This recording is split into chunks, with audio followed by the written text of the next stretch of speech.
Welcome to Breaking Banks. John Pitts, head of policy at Plaid, and I were talking about open finance and the interagency guidance on third-party due diligence.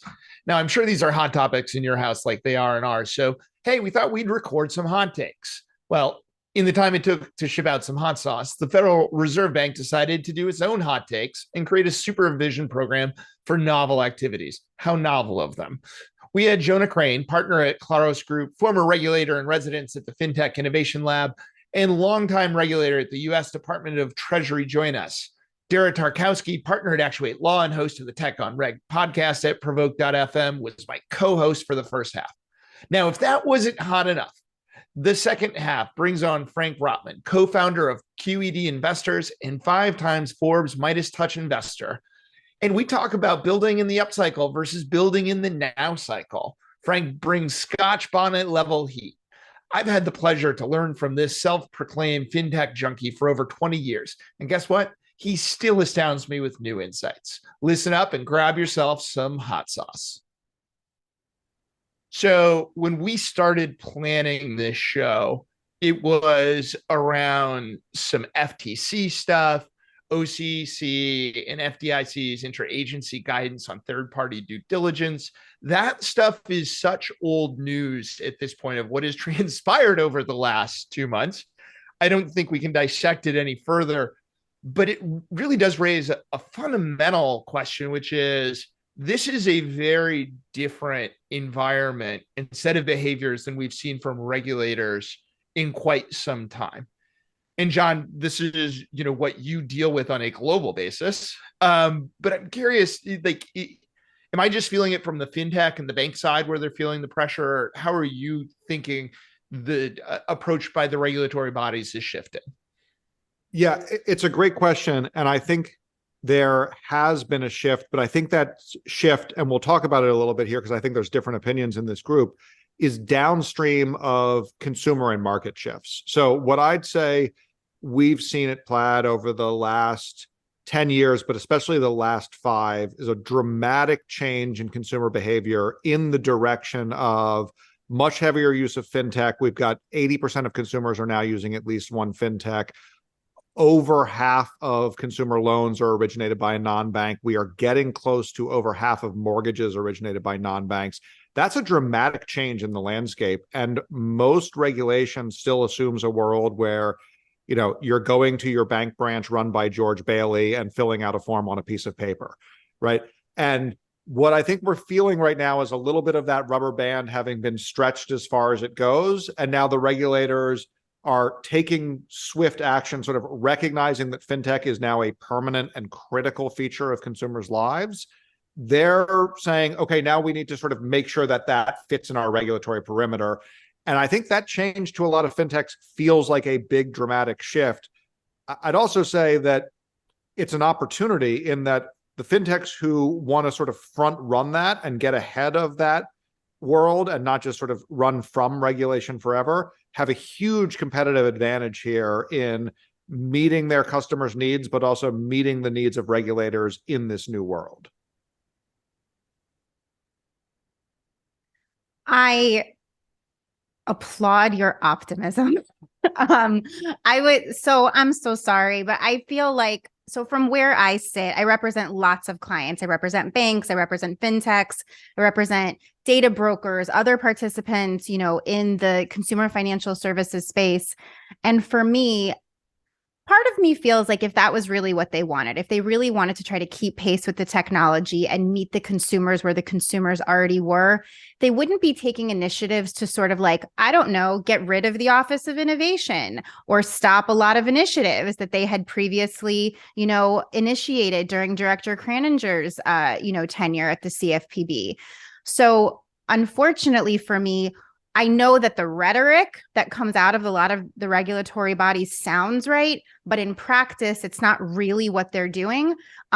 Because you can't enforce first and write rules second, which is exactly what many of the regulatory bodies in financial services are doing. Query whether or not that's like a complete function of our completely dysfunctional Congress. We don't even have enough time to get into that. I sympathize with a lot of the regulators. They're stuck between rocks and hard places. But even when initiatives that they're taking, like the CFPB's take on junk fees, for example, even when they see it start working, they double down, right? It's like, okay, we got Bank of America's consent decree, we got Regions' consent decree, message received, but even though we're doing what we say we're supposed to be doing, we're still going to press on the enforcement without actually giving any real guidance as to why anything might be a UDAP. So to me, I can only define that as activist in sort of my mind, and as, you know, an advocate for so many, you know, parties in the financial services industry. I have to view my representation of them through that lens too, because in my view, actions speak louder than words, and we see what's happening. You know, I think, John, you were onto something in terms of identifying the shift in consumer behavior. And I would argue that that's exactly why we created the CFPB. I mean, when we were working on the CFPB and Dodd-Frank, the idea was to have a single regulator focused on consumers and applying to banks and non-banks, and to sort of have consistent standards across the board. But I think the shift in approach by the regulators is quite notable. At some level, you could argue it's just the normal cranking of the bureaucratic machinery. If you look at the level of enforcement actions, for example, they dipped way down in the early Trump years, and everybody was convinced it was a conspiracy to let everybody off the hook. But by the end of the Trump administration under Kraninger, the Bureau was back to taking, you know, sort of a normal, quote, level of enforcement actions relative to even under Cordray. And some of the innovation initiatives that you mentioned, Dara, those date back to Cordray, in fact. So I think what you've really seen over the last 7 years is the bloom coming off the rose for fintech in the political space. And because it's growing so quickly, regulators worried that they're getting behind the curve and really trying to play catch up in a number of ways. I think the key question for the Bureau here will be whether they're pushing their luck a little bit. And I think acting, you know, enforcement first and regulations later puts them on somewhat thin ice in certain cases. And I think, you know, we've seen a lot of very informal efforts by this Bureau. I used to call it regulation by blog post. And, you know, we'll have to see if this doesn't come back to bite them. Obviously, you know, there are at least a handful of court cases out there that may clip the Bureau's wings. Well, at least they're not regulating by tweet. So there is that. It's not tweets anymore. They're X's, right? Like they're just X's now. But I actually do think it's funny. So there was a recent, literally just last week, the Southern District, a court in the Southern District of New York, stayed another CFPB enforcement action pending resolution of the Supreme Court's decision on the constitutionality of their funding structure. So that whole agency is at a very, very strange standstill. And I can tell you, based on like the private non-public investigations, you know, that I'm privy to, it's just this bizarre sort of dance between, you know, how many consent decrees can we like get on file before the Supreme Court decision comes out, because, you know, if the decree is by consent, these people can't come back and complain. So it's really sort of a weird strategy shift into how a lot of people are interacting with those regulators, which is why the interagency relationships are actually so interesting and fascinating right now. We don't have those issues with sort of the state's attorneys general, which the CFPB has like very publicly deputized to do their work on their behalf. So the whole situation with the existing MOUs, the way the regulators are working together, I think is more important now than it's ever been before. I mean, you all probably track this more closely than I do, but it feels like we've seen more interagency work in publication than we have, you know, in probably the last 5 years combined, in terms of actually beginning to sit down, as opposed to oftentimes things that you can say, if not directly contradictory, it at least was directly ambiguous as to which to follow. So I think that's exactly right. Although I think some of the ambiguity is not conflict. It is the regulator saying, we thought we had a way we wanted to deal with this. The facts on the ground have outrun us. And now we have a different way, or we want to kick the ball back to you and tell you how to figure it out. I mean, let's look at the Interagency Third-Party Risk Management Guidance, which I think is a perfect example of that dynamic. you had some FAQs from the OCC saying, hey, we recognize there's new and complex relationships between banks and fintechs. We're going to give you some real specifics on what that interaction should look like. And I think a lot of the market reaction I heard to that, careful, quiet market reaction was, we don't think you got these quite right. Right. We don't think these really capture what the dynamic is between fintechs and banks. And we don't think these are fit for purpose in the way the market is evolving. The interesting thing to me is the interagency guidance specifically pulled back that OCC FAQ and replaced it with everyone just needs to do risk-based analysis. And the market reaction to that has been, well, this was helpful in one direction and deeply unhelpful in another direction because now we don't know what we're supposed to do. And the question, and I think, Dara, this might be sort of a get into the philosophical element of this, is like, is that space genuinely meant for, okay, banks need to figure out what this relationship looks like, and we understand that more flexibility is needed, or is it space for regulation by enforcement? And I will say, to me, one of the things that's actually promising about offices of innovation starting to potentially wind down is the offices of innovation never really worked that well when they were separate from the exam teams. What I like about what, for example, the Fed has recently announced is this idea of we are bringing some of these new innovations into the core of our regulatory approach, because that's the only way it works. That's the only way you don't have inconsistent answers across the board. I think there's a very big TBD on it. I think it's what makes the area, this area so interesting to watch right now. But also, I can understand how that can be tough for companies that are either on the wrong side of it or that have thought, as fintechs, they didn't really need to invest in their regulator relationships or in their regulatory approach because, they were just outside of that perimeter and always would be. I 150% get what you're saying. The part of it that sort of becomes very disconnected for me, it's okay. We were sort of like pretending to have these innovation initiatives before, whether or not they were terribly meaningful or productive, completely separate question. But at least there was some sort of optics of trying. There was the disclosure sandbox that, one or two companies did participate in. Sort of those letters of protection have been undone and revoked, but it hasn't really been replaced by anything else meaningful, minus the example that you just gave. Having sat through a number of supervisory exams, third-party vendor oversight is not new. I don't know any financial institution who just doesn't oversee their third-party vendors. And to be published in the Federal Register that like institutions need to take a risk-based approach. Yeah, we know they need to take a risk-based approach. Every organization's risk tolerance is wildly different, right? And there's no real set of criteria about what's the appropriate amount of risk to take. How do you right size it based on the size of the financial institution? So I agree with you that it does sort of feel like we've moved back, like we've definitely moved backwards in that regard.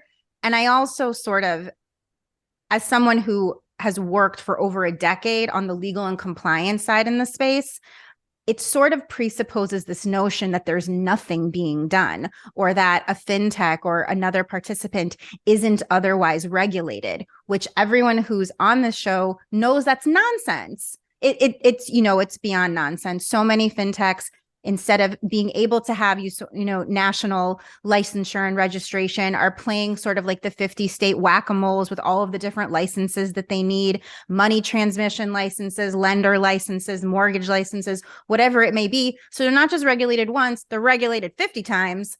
And a lot of that work has already been done, but without some clear parameters about what the agencies actually want it to look like, I think we're exactly back where we started. And it's going to be one of those situations where, back in the day, what did the Supreme Court say? We're not really sure how to define pornography, but we'll know it when we see it. And that's exactly where I feel like these third-party relationships are at right now. So I actually think you made an incredibly important point there. And I just want to respond to it really quickly and not jump too much in front of Jonah there. But yeah, fintech is regulated all over the place, right? Yeah. I think, though, we have not always done the best job of highlighting that fact as an industry. And what I know we have not done a good enough job of is saying, hey, here is how we are regulated. Let us really clearly present that to the federal regulators who may not be as familiar with us, and suggest some ideas for how that can be incorporated into a rational federal regulatory regime that interacts with that state regulatory regime. I actually feel like we have not necessarily done enough there. And again, you're gonna definitely tar me with being too optimistic over and over again in this conversation, but I think that is an area of opportunity where fintech's really pushing that line now as the federal regulators are figuring out how they want to sort of embrace the industry and the warmth of their perimeter. It is an opportunity, not a risk necessarily, if you are proactive about it. Somebody in the session needs to be the optimist. I'm glad it's you. Well, I mean, if we start with, we do need to recognize regulatory bodies do exist for good reason, right? And there has been plenty of harm that's been done. And I think one of the areas, and Dara, you and I might disagree on this. Well, in general, I don't like regulation through enforcement. I do sometimes feel that it can be a better way of doing minor course corrections, because the bureaucracy takes way too long to make those course corrections actually take place, and then throw in all of the dysfunction on top of this, right? Like, I feel like some minor pressure will drive industry to change some of this. One of my favorite examples, top of mind right now, authorized push payment as a place that, I don't love, what's happening on, within committees right now in Congress related to it. But if the industry isn't going to go fix it, it's going to go that direction, right? I'm going to pause. I just realized I touched the third rail of APP. You know me. APP, you know me. Sorry. Well, sorry, go ahead. Sorry. No, go ahead. Well, I was just going to jump in real quick, and I'm sure others have more to say on this. I mean, from where I sit, the direction of travel there is fairly clear in that it's going to be really hard at the end of the day, as push payments become more prevalent, for regulators and lawmakers to, not do what they can to ensure that there's accountability there for, what effectively become unauthorized payments. And that's a really difficult, murky world right now. And different companies are taking different approaches to navigating it. So I think there's a long way between here and where we land, I think. But at least from where I sit, the direction of travel seems clear, because as the volume of push payments accelerates, if the levels of fraud, don't get seriously curtailed, there's going to be, real hell to pay.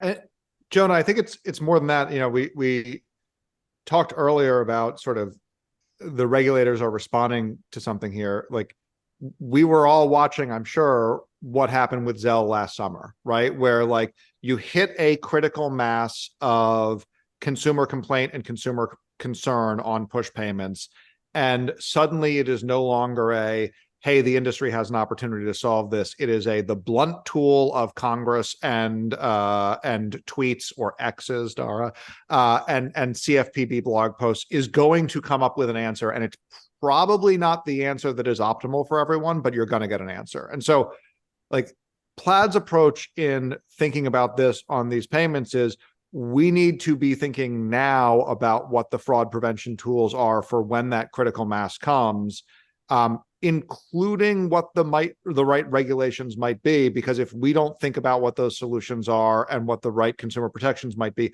someone else is going to come up with them for us, and they're going to come up with those answers in a crisis. And Jonah, despite your perfect record of coming up with the right answers in a crisis, my general default is that answers in a crisis are never as good as answers in sort of a calm anticipation of a obvious crisis looming on the future. And I think we've got that case with payments. We know that fraud in real-time payments is going to be very different, and consumers are going to react to it very differently than they have to credit card, debit, or ACH fraud in the past, because the rails work differently. And so, like, think ahead, plan for that environment. That is certainly what we're doing. Well, so I I actually agree with what all three of you have said. I just have a slightly different bend on it. There's a difference between what the industry needs to do to continue to sort of like operate, make money. Fraud is bad for everyone, including all of the institutions that are involved in it. So there's all sorts of economic, business, rational solutions, including, by the way, just doing the right thing. We never want to see a situation where we know consumers are being defrauded and we are not acting appropriately. There is a different thing to creating new rules via consent decrees and enforcement actions and regulating via blog posts. Maybe they're nice nudges and good reminders saying, hey, this is good information that we have. We need industry to respond privately, and we need industry to respond quickly because we know industry can respond more quickly than we can respond. Where I believe the line gets crossed and what I believe is inappropriate is blog posts aren't rules. You can't reference a blog post as guidance during an enforcement proceeding, during an investigation, as part of a supervisory exam, and then hold companies' feet to the fire about like, well, we published a blog post about it. I don't care.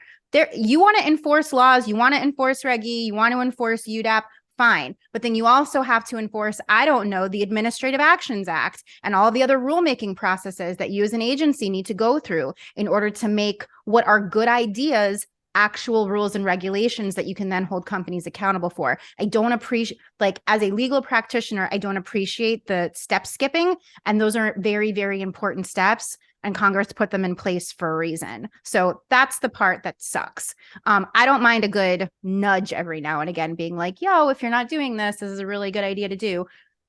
And because there are so few litigated enforcement actions, we get very little case law on actual interpretation of what lots of these provisions mean. So sometimes enforcement actions are the only sort of area we have to look to.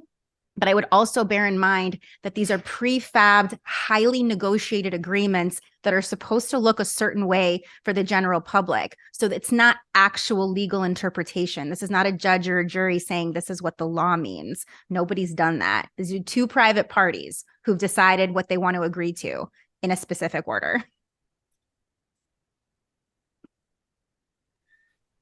I agree that we shouldn't be skipping steps, but we need to pick up the pace on how we take these steps and live with a level of incrementalism that historically the industry doesn't like incrementalism. But John, to your point around what we do and how it works when it hits the ground often are two separate things. So I think as an industry, we need to expect and allow regulators to do some incremental steps, realize they're not right, change it. We can't all cry and say, oh, you changed the rules on us. You thought it was X and you changed it to Y. That it's just part of how we're going to have to work in such a speedy world. And we're talking about the authorized push payment fraud, and payments is fundamentally changing. The next hardest thing we need to be getting ahead of is open banking is arriving on the shores of the US. And that is a lowercase o, a lowercase b, that it is not, regulated as in the EU, but open data is here. And people's ownership over their data, I think, is not being disputed except by some community banks, that want to pretend they own the data that you generated. But that moves us into a world where, LLMs and AI have exploded on top of this. And I think we need to talk about, what do regulators need to be thinking about to start getting ahead? What do private industries need to be thinking about to get ahead on how we protect data, how we protect customers? So I guess I should jump in first with that one, since I probably spend more time thinking about open banking than any healthy person should. And to me, there's a pretty clear answer, which is consumer controls. It is, you don't own something unless you can control how it is being used. And the idea that open banking just turns on a spigot of data out to the universe is I think, a deeply wrong-headed and misunderstanding. Not that you suggested that, Jason, but there are some incumbents who want you to think about open banking that way. It's not the right way of thinking about it. And so the quality of controls that are built for consumers I think is going to directly correlate with the amount of trust and willingness of consumers to get the advantages that come from open banking. And so here at Plaid, we think of those controls as fundamental to access. It is as important to be able to say, this is not what I want to happen with my data as this is what I do want to have happen with my data.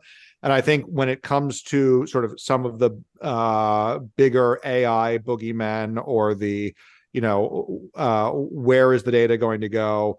Those controls are fundamental and need to be built in at the ground infrastructure in order to make the system function correctly. And I think will ultimately be the remedy that curtails some of those sort of parade of horrible things that someone might see coming down the pike.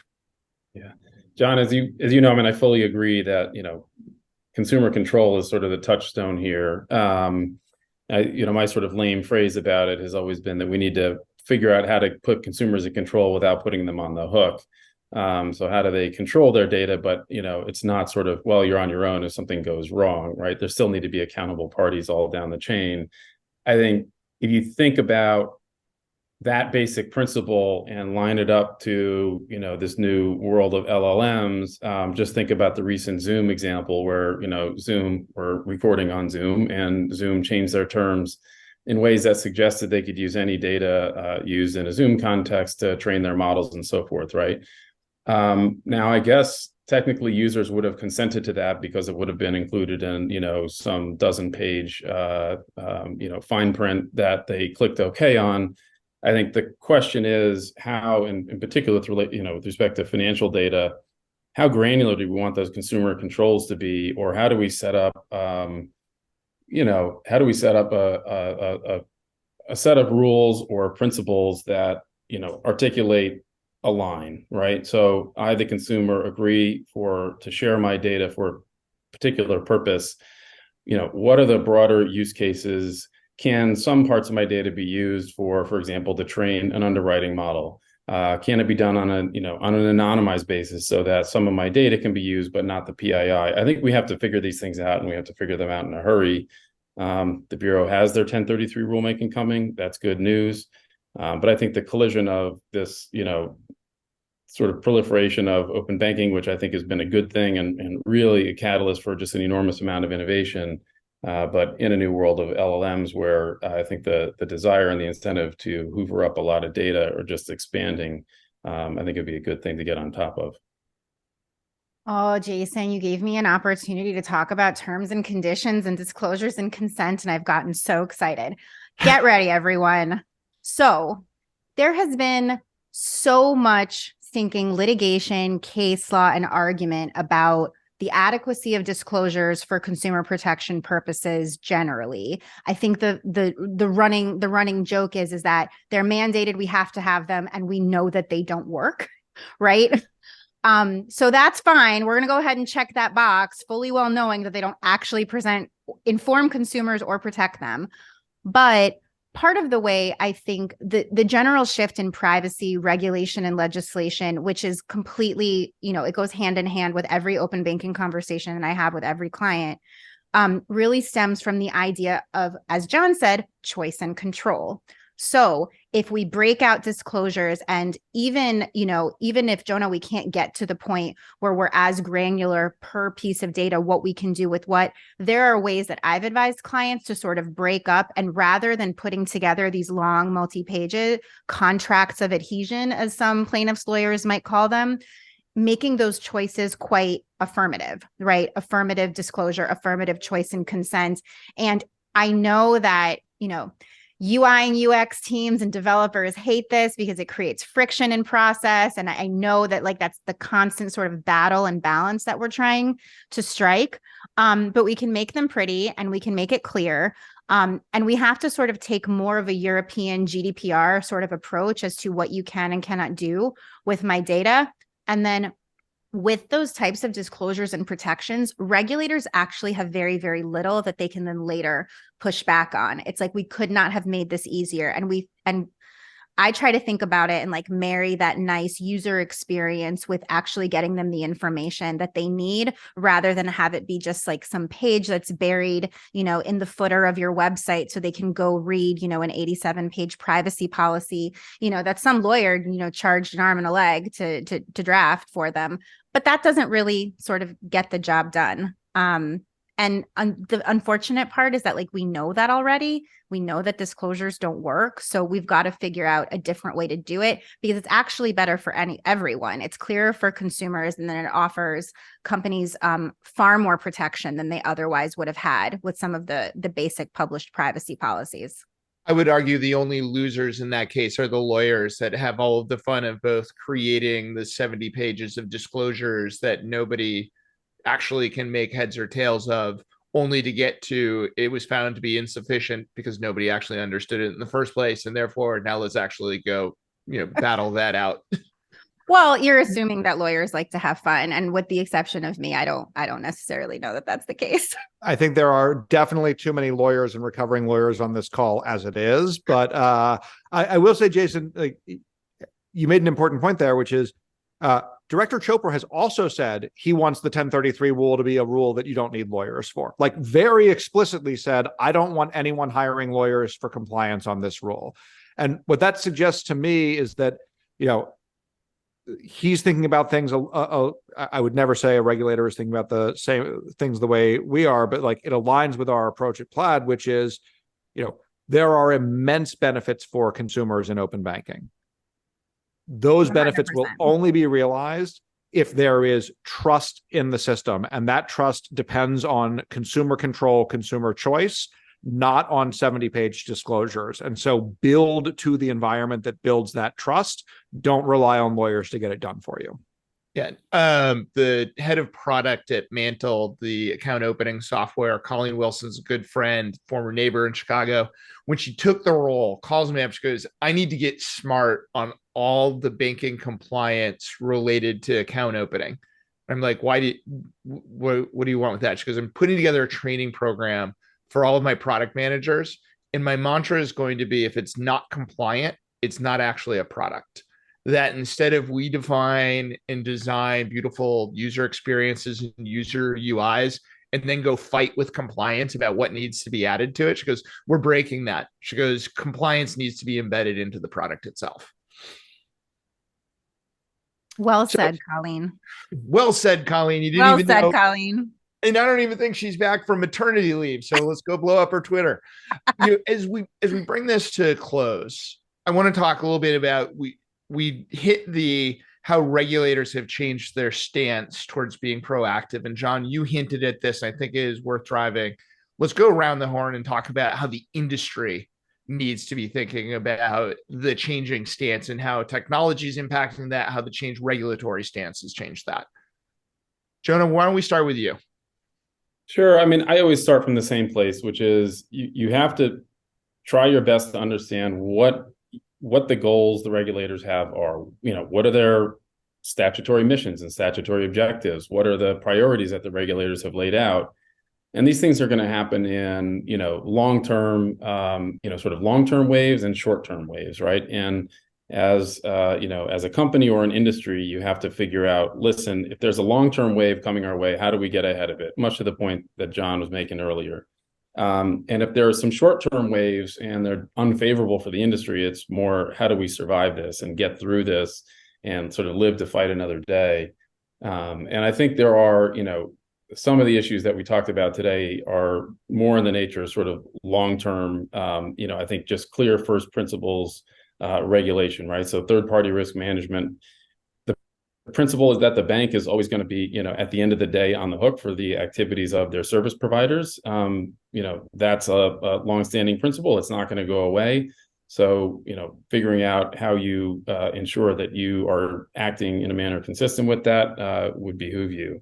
I think, some of the, activity in sort of unofficial guidance through blog posts and so forth that other regulators have engaged in, you're going to have to figure out how much of that you think is sort of here to stay and how much is not. And I also think, figure out how much is what can you live with? Like, what can your business actually live with? And really figure out where to prioritize. So I wish there was like a really easy answer there, but a lot of it comes down to business and business model, and thinking about how you can, what can you live with, and where do you need to sort of cut off a limb to survive, and where do you maybe just try to hide under a rock for a little while and wait it out. So, okay, there's so much to respond to. I'm going to self-edit. This will be great.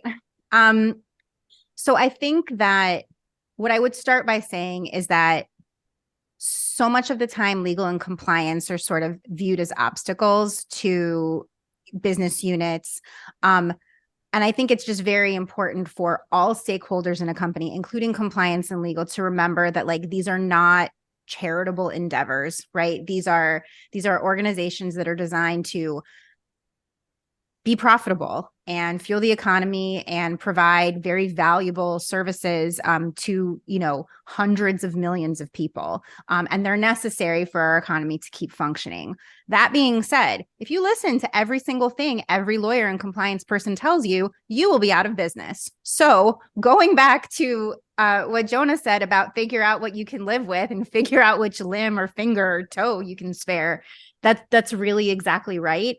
There's we always can't let perfect be the enemy of good or good enough, particularly in an unclear regulatory environment where you're just trying to stay below the radars.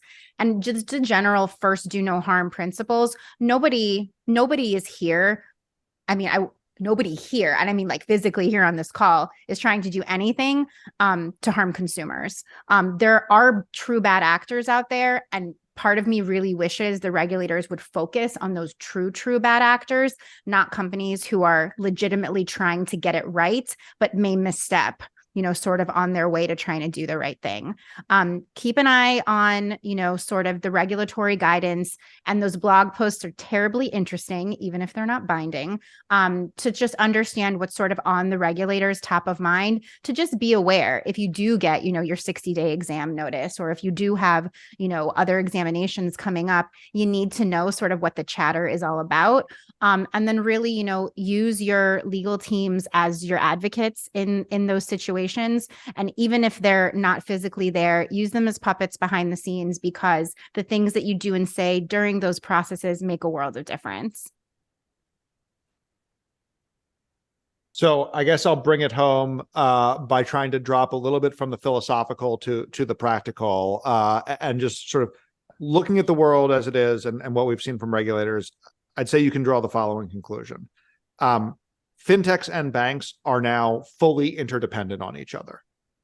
And I don't think fintechs necessarily love that. I know banks don't necessarily love it, like across the board. But it is the reality, and it's a reality that I see regulators recognizing as a permanent state of affairs. And if that interdependence and need to collaborate is permanent, it's going to be permanent on regulation as well, because regulators are going to increasingly be part of that relationship, which is a permanent and necessary relationship. And so I think everyone needs to be thinking very actively, who is my partner in this engagement with regulation? And it's not a senior and junior partner, which I think has been the dynamic for a long time. It is a closer to even partnership, maybe even an even partnership, though bank listeners, please don't get upset with me when I say that. And that dynamic is what the future looks like. And in that dynamic, who you pick as your partner, both as a fintech, who you pick as your bank, and as a bank, who you pick as a fintech, is maybe one of the most critical decisions you're going to be making as you do business. And let me just give like another practical example of that. API adoption. In a 1033 rule, the CFPB is going to make every FI have an API for accessing data. Right now, maybe 15 banks have built their own APIs. In the last year, Plaid has partnered with some platforms to make APIs available to over 3,000 banks through partnership, as opposed to each one bespoke building it themselves. That's a really different dynamic from the like each bank needs to build this themselves, and that's the way the world has always worked. We are in a network partnership first based relationship world now with banks and fintechs, and that type of we know you are going to have to do this, therefore let us build something that makes it easier for you to do it and easier to engage with your regulator, is, I think, a critical skill to have for any fintech that wants to continue to thrive in this new environment, and is where the investment should be going. So partnerships are the key, and partnerships with the regulator as a known third in that thruple, I guess I'll say, is the essential way to think about it. No, I think now I have a mental image that I don't want. You said the word thruple. So putting a bow on that, I think part of what I want to underscore what you just said, John, is we often look at regulators and participants in an industry should never be too cozy, right? Regardless, whether it be pharmaceuticals, financial services, FDA, you name it, right? I think the world is changing and how we need to approach that, just given the speed that it does need, not only need to be a little bit less adversarial in how that goes, but the data is going to need to flow across all three parties, right? I don't know if I'm allowed to say it, but it's a data menage a trois amongst regulator. Yeah, I went there, Dara. Thank you. Right. I'm where so glad. The data and the speed with which we need to learn and share our learnings to get ahead of problems, one of the biggest issues at this pace of change and acceleration we're talking about on multiple fronts, if we're not actually continuously monitoring and adopting, it becomes a big deal that is actually very difficult to put that genie back in the bottle. Look forward to revisiting this conversation. Well, probably in about 2 weeks when there is some other blog post, X, thread, you name it. But thank you all for sharing your wisdom about the pace of change and regulation. Thank you. Thank you. This show is brought to you by Alloy Labs. As much as we love talking on the show, we believe that action is more valuable than talk. Alloy Labs is the industry leader in helping fearless bankers drive exponential growth through collaboration, exclusive partnerships, and powerful network effects that give them an unfair advantage. Learn more at alloylabs.com. Alloy Labs, banking unbound. So this is going to be particularly spicy because I love that you always bring the heat, whether that be on social media platforms, in conversations or other. But I love too that we're having Caribbean representation here, Frank. That what did you bring from a hot sauce perspective from the land of the Scotch bonnet? So I am in Grand Cayman right now and decided that I have 3 sauces. I have a very hot crushed Scotch bonnet sauce, which is very thick, and there's a lot of raw peppers. And is that the one with like the real chunks of the Scotch bonnet in it? That huge chunks of Scotch bonnet and seeds. Yeah, I love that when it gets wedged in your teeth and you don't realize it's there until a little bit later, and it's like suddenly in the back of your throat and you're dying. It keeps giving. So I have a chili habanero Caribbean Calypso sauce, which is very nice. And then I have a rum faya sauce here, which is just a bunch of different Caribbean peppers. Some of them are pretty hot. So a little bit of sweetness to that one, though. All right. Well, in addition to my usual hot takes in honor of where you are, I got some of my papaya habanero from the islands here. Very good. Smuggled out. Well, let's kick this off that, QED and you, I remember when we first met, you were at Capital One and so strategic in all things that you do. And I think you've really just built the entire firm. There's not a single partner that I've met there that isn't highly strategic in how they think about the world and being so thesis led. But I've got to wonder at some point in all of the madness in fintech that has, really been up until, the most recent months, did you ever question yourselves? Like, did you and Nigel ever look at each other and go like, maybe we're the crazy ones? Yeah, I mean, it's a good place to start because the answer to that question is yes. So I would call the period of peak madness really started in 2017 and just kept accelerating all the way through 2021. Yeah. And, it's pretty hard when you're out in the market and you're trying to compete for deals and find the best founders. when you see other investors kind of paying attention to the thing that was kind of your backyard that other people didn't understand, you kind of had the space to yourself. And now you're seeing a lot of people come in and say, fintech is a real thing. We want to start investing in fintech. Let's start writing, expensive term sheets into these companies because the outcomes can be really big. So all of a sudden we saw the space was crowded. People started pouring in, term sheets started to get thrown around at valuations that just really didn't make sense to us. And for a while, we actually fought it. We were in a little bit of denial. And I think the advantage that we had is that we could put a term sheet out. And if it was low, the founder wouldn't just turn us away. They liked us enough that they would have a conversation with us and say, hey guys, like we really would love to take your term sheet, but you're off market. Yeah. And we had enough of these off market conversations where we had to keep stretching our thinking and, reevaluate the terms that we would give to founders and how much we would pay, that eventually I said, wow, like every conversation is turning into our price is the wrong price. Yeah. So what are we missing here? Either everyone else is right and we're wrong, or we're right and everyone else is wrong. And I have to admit, towards the peak of the super cycle, you kind of give in. And at some point you say, this is the new world. The art of what's possible has been discovered. Big outcomes are possible in the public markets. Gigantic companies can be built. These narrative backwards investments make a lot of sense if you actually believe there are these big outcomes. And, for a period of about a year, we were there along with everyone else investing in these companies and being a little bit less price sensitive than we were used to. But we were constantly looking in the mirror, wondering what was going on. Well, so do you just revert? Yeah, let's heat this up. Do you just revert back to what you were pre-2017, or is something structurally changed in the market? And let's unpack that, because has it changed in fintech broadly and then VC specifically as we think about how those worlds move? Yeah, so I have a very basic view of how companies are built, right? So you start out with 5 major statements when you first fund a company or a company is presenting to you.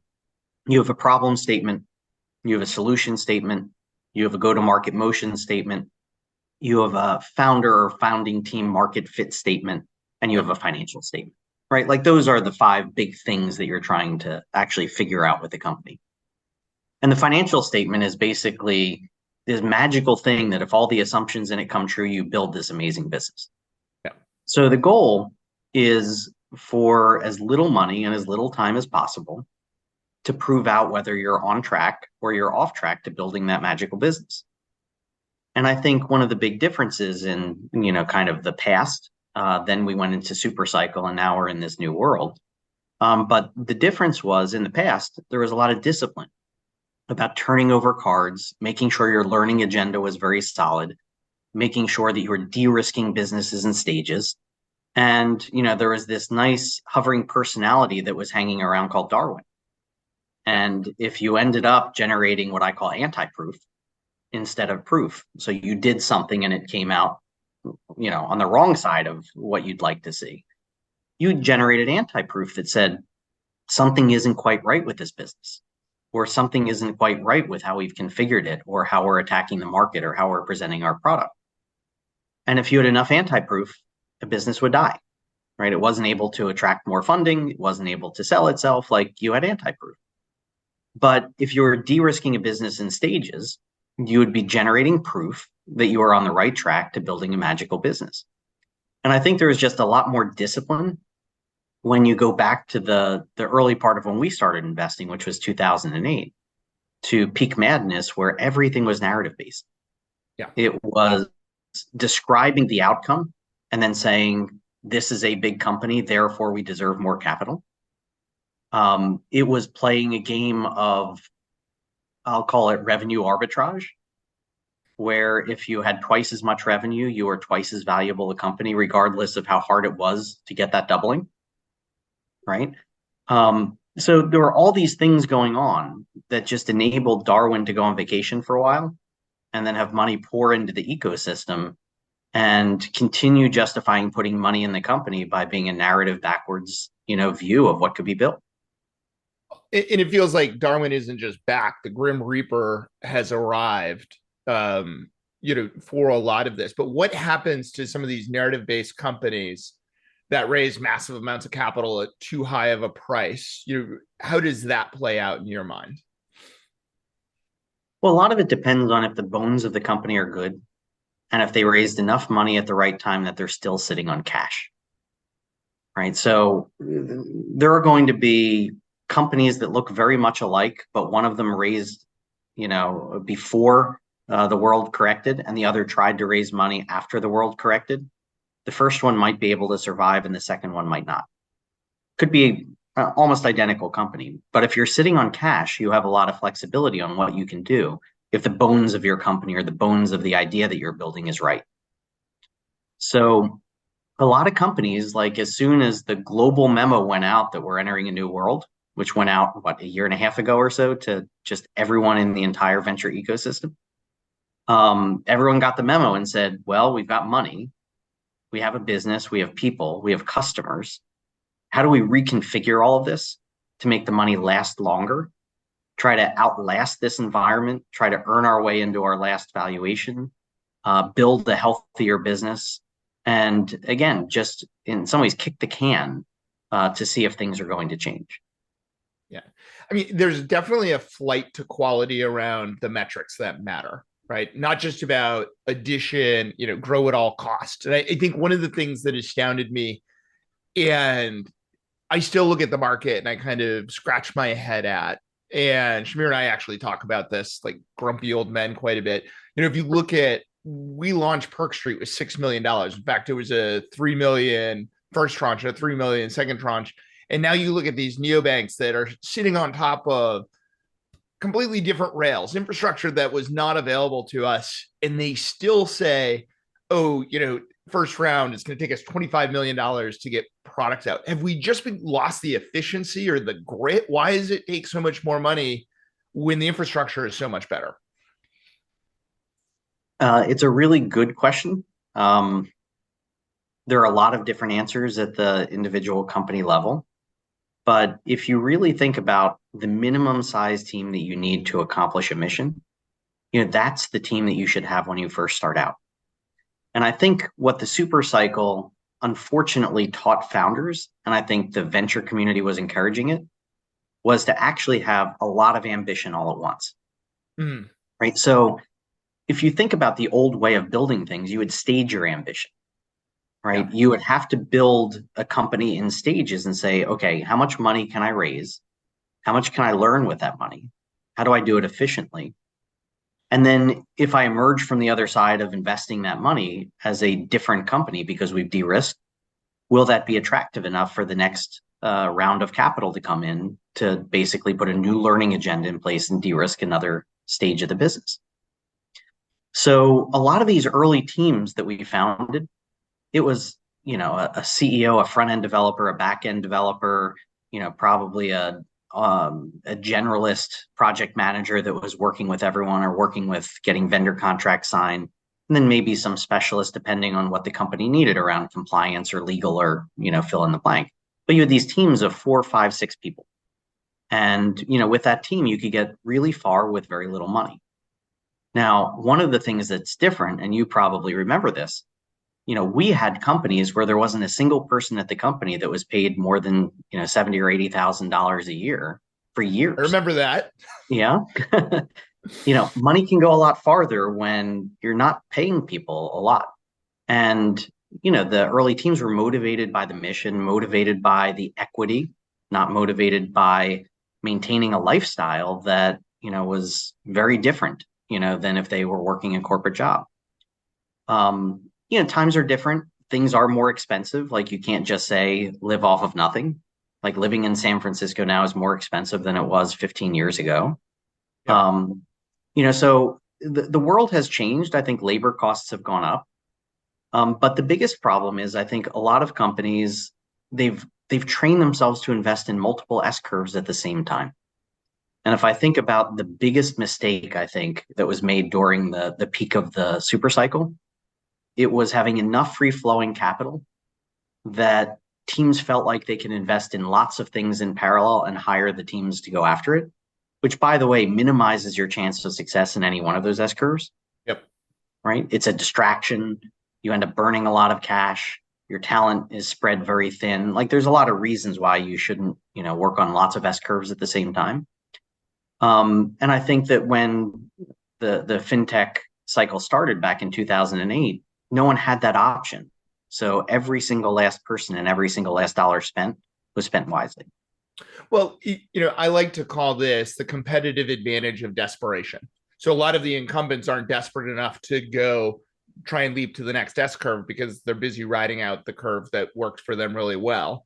And I like your analogy, for those who aren't familiar, we're talking about the Clayton Christensen kind of S curve in terms of the innovator's dilemma.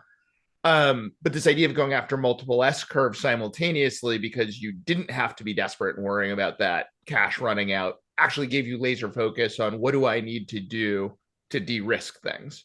Now, Spicy question for you now. Put something hot on. Let's have. Okay. Let's do the Scotch bonnet crushed sauce. This is going to get me. When you're unable to complete the question, we know we've reached peak. This is pretty hot. All right.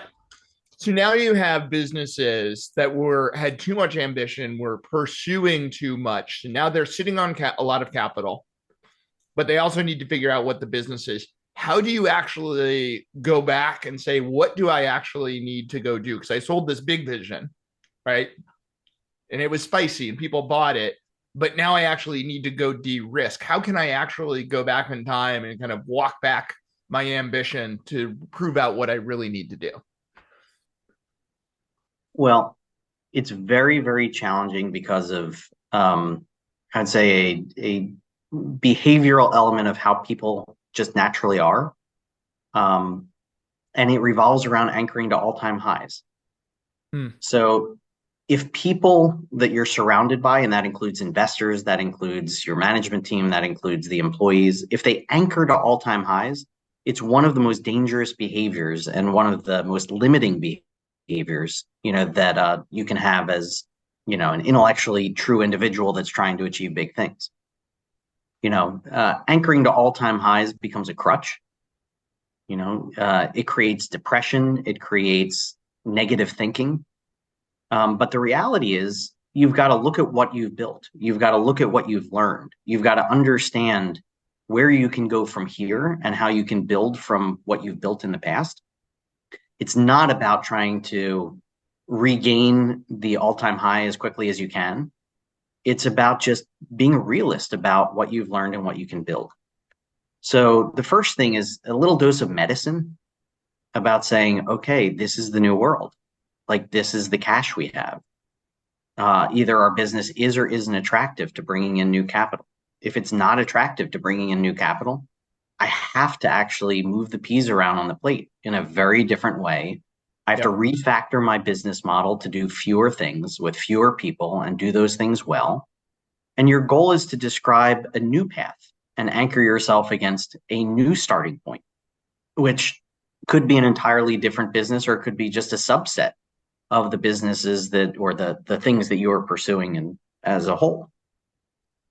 So I really like to think about CEOs, founders as asset allocators, right? And they're allocating people and they're allocating money to basically doing three things. They're either building product, they're learning, or they're scaling. Those are the only three things that you're actually putting money and people into. And guess what? Only the third one creates enterprise value. Right? So, but you have to earn your way to be to the third one. I think that's what one of the lessons out of the last few years is, we skip step 1 and 2 and, like the underwear pants gnomes skip to scale. That's right. I mean, so thing number 1, you've got to build product, right? And I think in this world, it's now easier to build amazing product than it's ever been. And that's not taking away from the fact it takes skill to do that. It's just there are a lot more people, a lot more tools that, it used to be magical when a team could build a product that you would look at and say, this just works. Now it's kind of a given that if you give a team money, like they're going to build something that is pretty good, or they have the ability to hire the people and execute against that. So it's not about building, it's not about technical risk, except in some, very esoteric categories where there is some technical risk where you're not sure it can be built. But after you build it, it's about testing your hypothesis and saying, how much can I learn for how much money, how quickly? And if you're really good as an asset allocator, you can learn a lot very quickly, right? There are some businesses that you can't accelerate time. And if you can't accelerate time, you have to be much more cost disciplined to make sure you're not burning as much money while you're learning. But the goal is to learn as much as you can for as little money as you can, as quickly as you can. So that's really the second stage that I think the discipline was lost.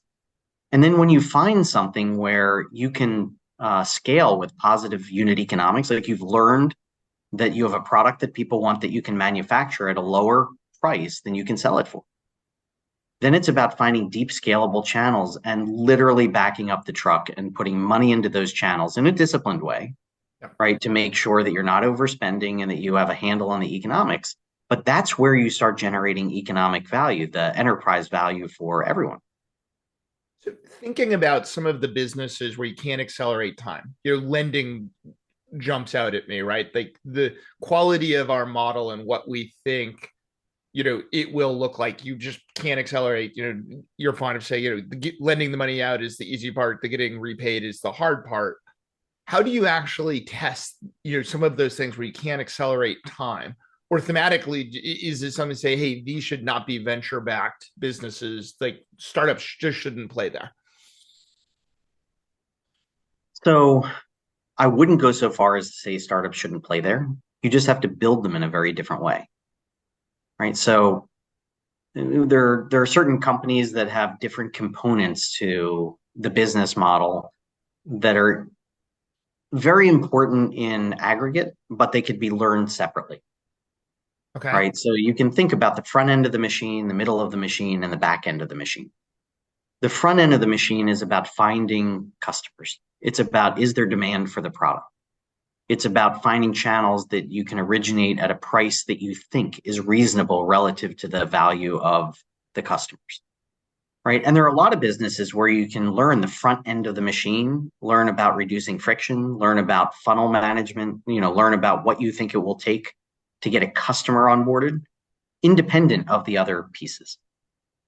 The middle of the machine is where a lot of times you can't accelerate time, right? Okay. It's the actual product that you're delivering to the customer. So in the case of lending, I am giving someone money today for some use of proceeds, like for some reason, and I'm exchanging it for, a series of payments that I'm going to get in the future that have volatility and variability associated with them.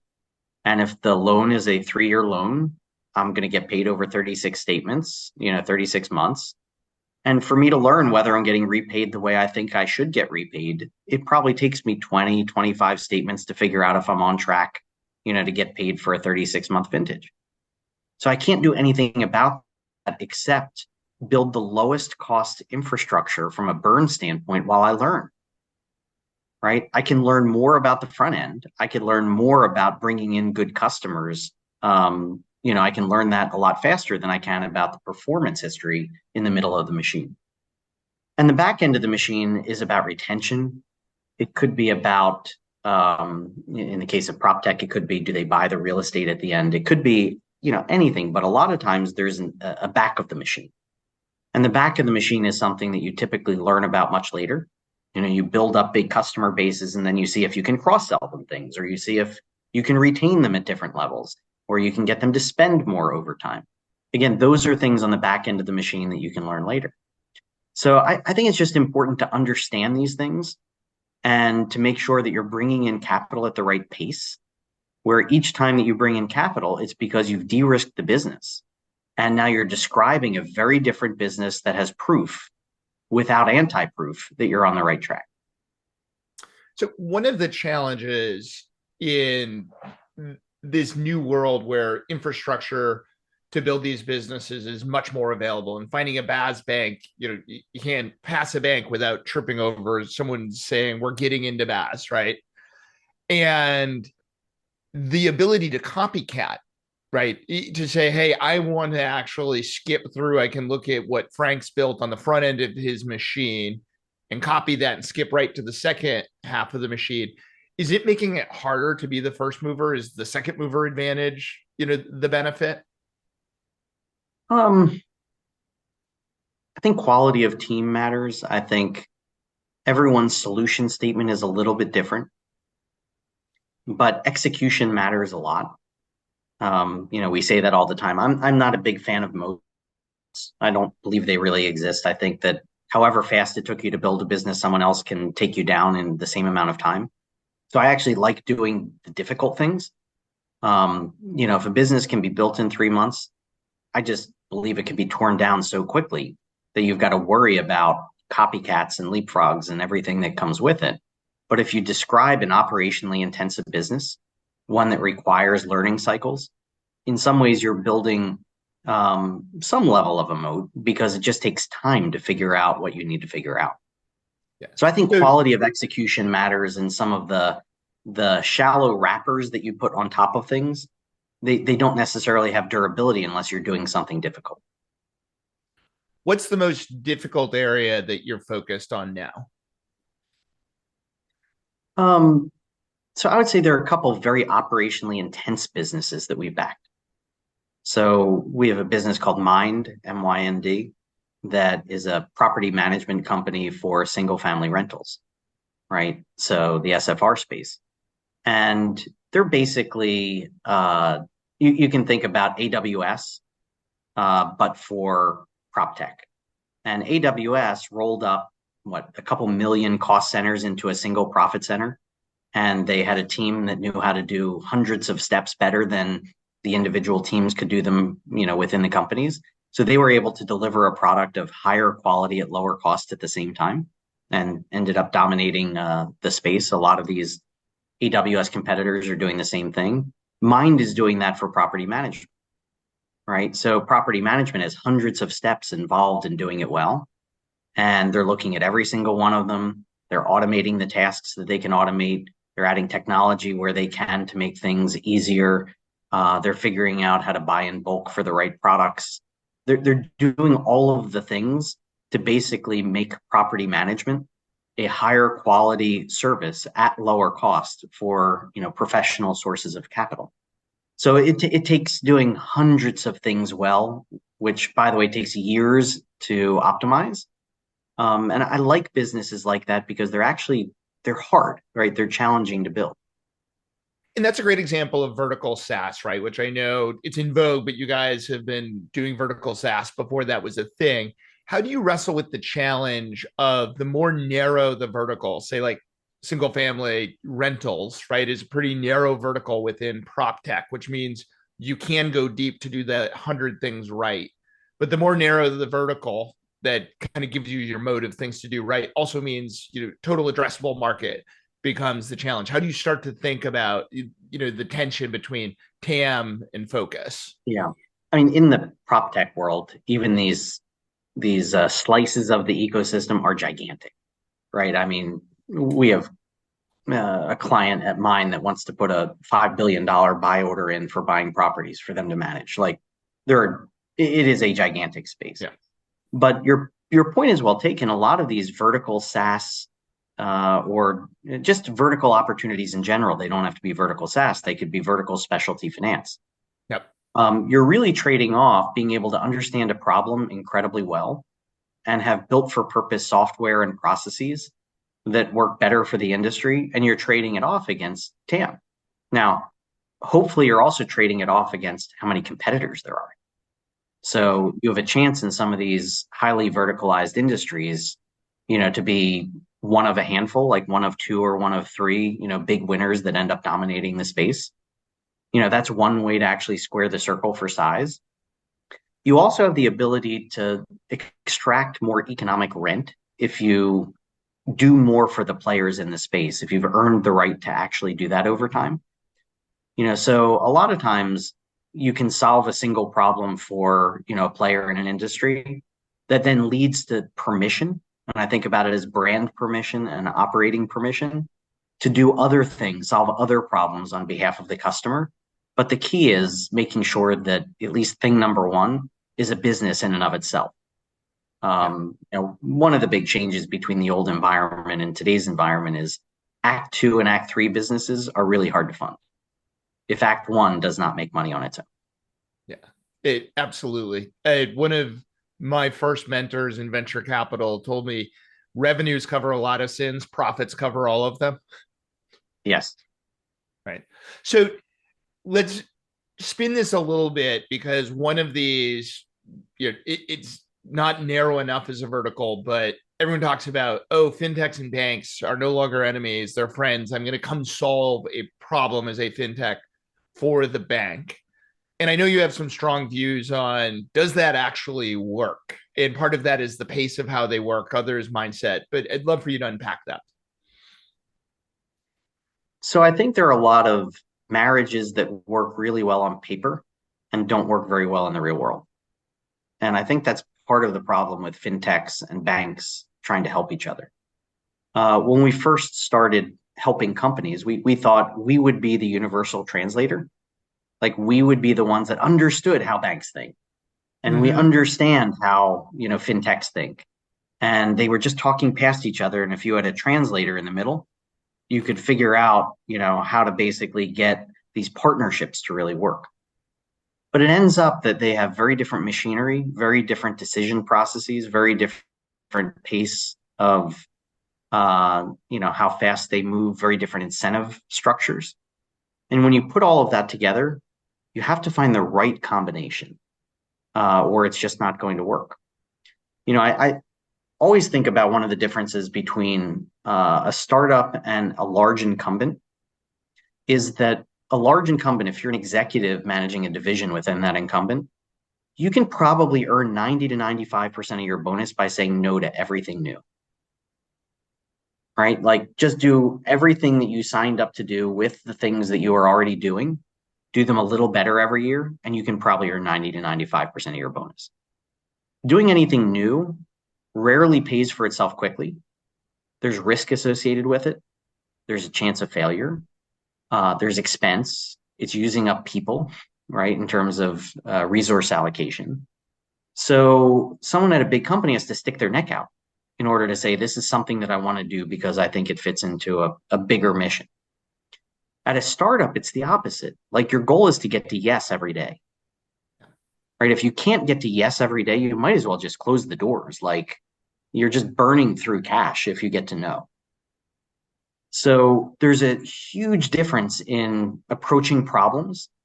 The startup says, yeah, people are telling me no, I just need to find a creative solution, a compliant solution, one that works, one that isn't overly risky, but they're in problem solving mode because they need to get to yes every day. And the people that you hire know how to get to yes. Like, that is the skill of a startup. So imagine these people that are trying to get to yes every day, working with a bank where there might be 6 or 8 decision makers in the process. And it's a hurry up and wait where you only have 10 minutes of, describing something and having a conversation about it before you get to a yes or no answer. But it could take you a month to get that meeting scheduled on someone's calendar. Right. And a lot of times they won't have the context, or they don't have the ability to make a decision without getting someone else's opinion. And that might take 2 weeks or 4 weeks to get on the calendar. So there's a huge difference in pace. There's a huge difference in incentives.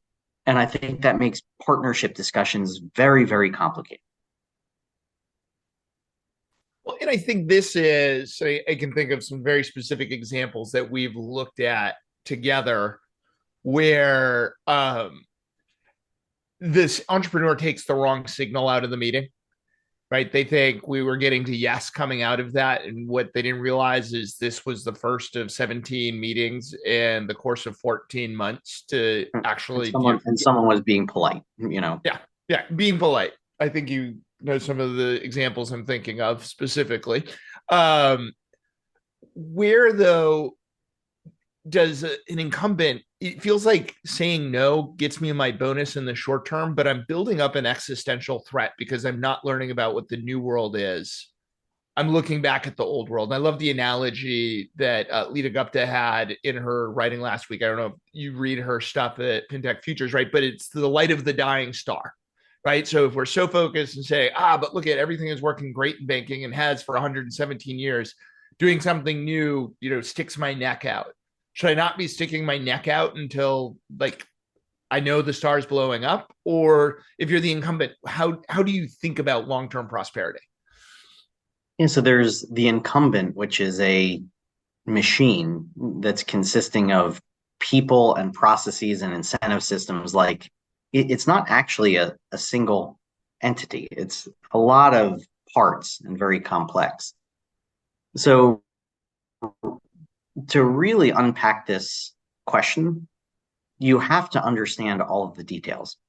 So at some firms, the incentives are so skewed in the favor of not doing things new that you would actually have to be foolish to stick your neck out and do those things or recommend those things.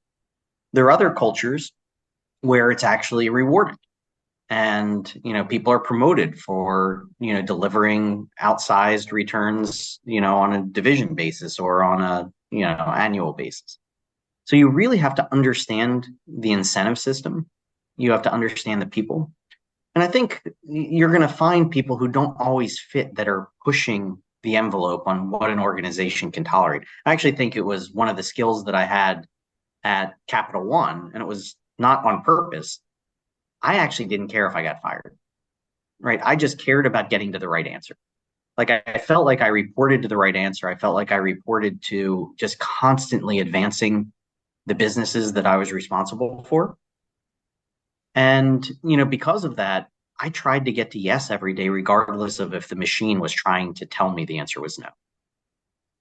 And occasionally you have, people in organizations that are willing to think that way. And if they built up enough credibility, they can get things done. But there are some organizations that there's so much organ rejection that it's hard for those people, and those people end up leaving.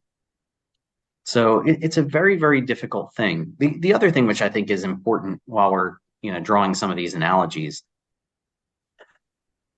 the worst thing that a startup can do, a founder, is fall in love with their own solution statement. Right. So you have a problem statement where it describes this big, hairy problem that people, still believe aren't solved. And if someone came with a solution, they would be willing to pay for that solution. Right. And what startups do is they create a solution statement. And the solution statement is how the founder thinks they are going to solve the problem such that they can manufacture something at a lower price than they can sell it for. But they're not always right. Right. The market tells them whether they're right or wrong. And the best startups actually iterate very quickly because the founders and the founding team don't fall in love with their solution statement. They let the market tell them, what's right. They fall in love with the problem statement and solving the problem. The problem at a big company, an incumbent, is because they need so many approvals, they definitionally have to fall in love with their solution statement because that's what they're getting approval for. So they say, here's a problem. Let me outline a solution for you. And it's going to take me a year to actually put the team together, to put the code together, to get this thing tested and get this thing shipped.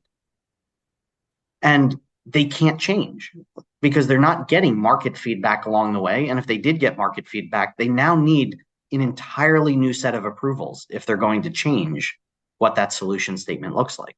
They have to run the gauntlet again every single time.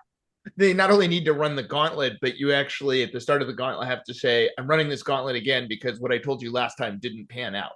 That's right. So, think about definitionally incumbents fall in love with solution statements, right? And in some ways, if it takes them a long time to get the solution into the market, it's like, coding to the past, right? It's the dying light of a star. So you're actually seeing into the past. So if it took you a year to put all of the code together in order to do things, you're actually coding to a problem statement that you have from the past. Well, and I think this is where it's easy to also, as an incumbent, to fall in love with doing nothing as a safe strategy, because I don't have to run that gauntlet that you described. but it also then becomes very easy to stay complacent because Yes. I'm coding to that. I like how you're saying, I'm coding to the old problem statement let me keep recoding my forward-looking business against a problem I've already solved in the past, and that stays safe. Yes.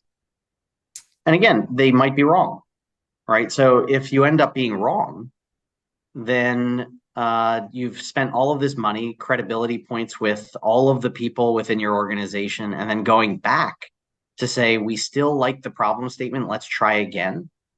How many times do you do that before they give up and say, like, we're just shutting this down, it's not working? Yeah, absolutely. So as we come to a close here, what was one of your favorite of the hot sauces that you had today? And two, I do like the crushed Scotch bonnet pepper. Very hot, but very good. Yeah. And second, what are you reading over the summer? So I don't read business books. I try to avoid them because I deal with that during the day. So I read a lot of science fiction. So you can name a lot of the in vogue books. I've been consuming them pretty rapidly. Nice. Fantastic. Well, thanks for taking the time, Frank, and always love having you on the show and hearing your thoughts. That's it for this week. If you like the show, make sure to give us a 5-star rating on your favorite podcast platform, or share it with a friend, or share it on social media. We'll see you again next week with more Breaking Banks.